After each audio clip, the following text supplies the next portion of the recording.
everyone, this is Dr. Gaurav Deka here. I am a medical doctor and a transpersonal therapist. And today here I am to talk about certain mental health issues as well as something important called inner child therapy. Let me begin with what happens when you go to a psychiatrist. You go to a psychiatrist and first of all, what finds revelation is your symptoms. They will tell you that your serotonin levels are low, or your dopamine is fading away from substantia nigra, or there is a chemical imbalance or a disbalance in the body, in the brain. Now, my idea as a medical doctor as well as a therapist is to find out what happens before that imbalance, before that disbalance. Because just before that imbalance and disbalance, there will be an event in history. We don't know where in our lives that event will be, but there will be an event. What is an event? For example, you are looking down from your veranda and seeing a car going. And it doesn't mean anything to you because you just don't know who is there in the car. However, if you know that your friend is in the car, maybe you will feel happy at that moment. Which means an event is not meaningful by itself. An event derives meaning whenever there is interaction of us with the event. And therefore, the moment there is interaction, there is also a felt sensation. There is a feeling, which is happiness in this case. And then my entire body feels happy. Now, however, if the event is a negative one, if the feeling is a negative one, for example, in the same event, I see, unfortunately, a car burning in front of me, which has my friend in it, I might be extremely scared at that moment, shocked, disconnected from my body, and I might be furious at that moment as well. So what will happen is all these negative feelings and emotion will be felt by my entire body, by my system, by my energy system, by my unconscious as well. And now the body will try to resolve it. You either talk it out with someone, you go to the police and report it, you go to therapy, but the point is you have to express at some point. If you do not express, if you do not resolve it, the body will try to resolve it.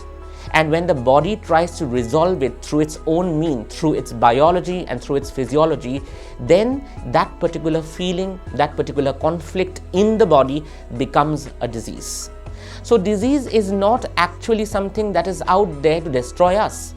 Disease probably is a coping mechanism. When we do not resolve, our brain resolves it for us, our body resolves it for us, and that is disease. And therefore, I focus most importantly on the event, because if we go back to the event, then we also have a way of reversing that disease, reversing that event and resolving that conflict. And in that event is a part of us which is in the past. For example, if today I have a disease, if today I have a problem, there will be an event related to that problem, maybe 2 years back, 3 years back, 10 years back, 20 years back. Now, that particular 10, 22 year back me is my younger part, is my inner child. And that inner child is trapped in that event in a time energy capsule. So as therapists, what we do is we help people, first of all, discover that inner child, discover that event.